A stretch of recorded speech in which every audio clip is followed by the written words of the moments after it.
Hey guys, it's Rush. Hope you're doing well. Welcome back to the channel. This video today, I'm going to talk about pressure in the corner where you're using drive impact. So situations where you want to loop drive impact in the corner to maintain pressure and burnout sequences.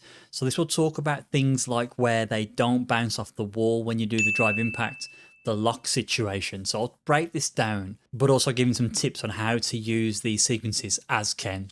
So the first thing we need to do is identify what happens when you do button into drive impact when they're at the corner. So if I do a stand heavy punch into drive impact, they will bounce off the wall. Crouch heavy punch into DI does not cause a wall splat. That causes a knockdown that's plus 35. On block, stand heavy punch and crouch heavy punch will cause a wall splat.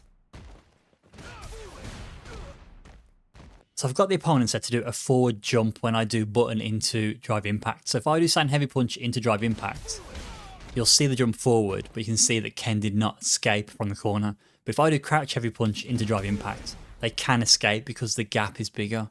So this sets us up for the next situation. Let me do drive rush into a heavy and then cancel that into drive impact. You'll notice that drive rush stand heavy punch into drive impact, they don't bounce off the wall. The same goes for crouch heavy punch. That does not bounce them off the wall. But a medium, so drive rush, crouch medium punch on hit into drive impact does call the bounce off the wall. If I do drive rush, stand heavy punch or crouch heavy punch on block and then go into drive impact, you can see that also causes the wall splat. So where the drive impact knocks them down to the ground rather than bounce them off the wall, you are plus 35 in that situation. So what you can do is you can whiff a medium punch and you'll get a meaty stand heavy punch.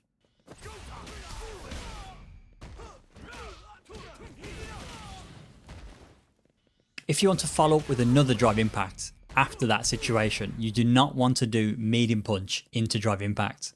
You want to whiff a stand light punch and then do the drive impact. That will connect on their wake up.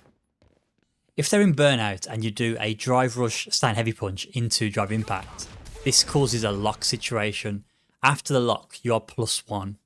If you do drive rush crouch heavy punch into drive impact, that does not cause a lock. That causes the stun. So where you get a lock, if you press a 4-frame button, you'll beat their 4-frame wake up. If you press a 5-frame, you'll trade with +8 on the trade.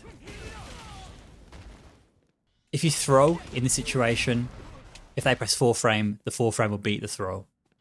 If they try to jump out, when you do the button into drive impact, it will not work. So crouch heavy punch will still hit them and stun them.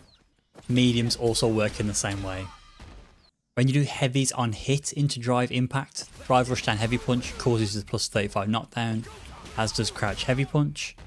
Also, crouch heavy punch into drive impact without drive rush will cause the plus 35 knockdown. Stand heavy punch into drive impact will cause the stun on hit. So you can do a crouch heavy punch into drive impact with jab, drive impact to keep them in the corner and get the stun. If they're in burnout and you want to get the drive impact knockdown and then set up a meaty fireball, you can whiff a stand medium punch and do an OD fireball. If you get that right, it'll be +8 on hit.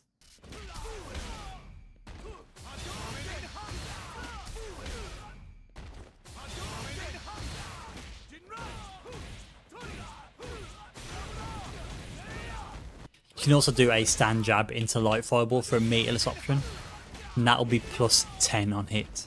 With both scenarios, both fireball setups will be +4 on block when in burnout.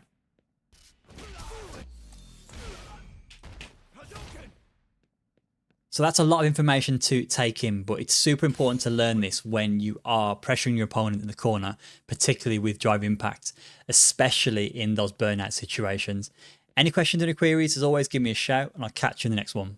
Take care.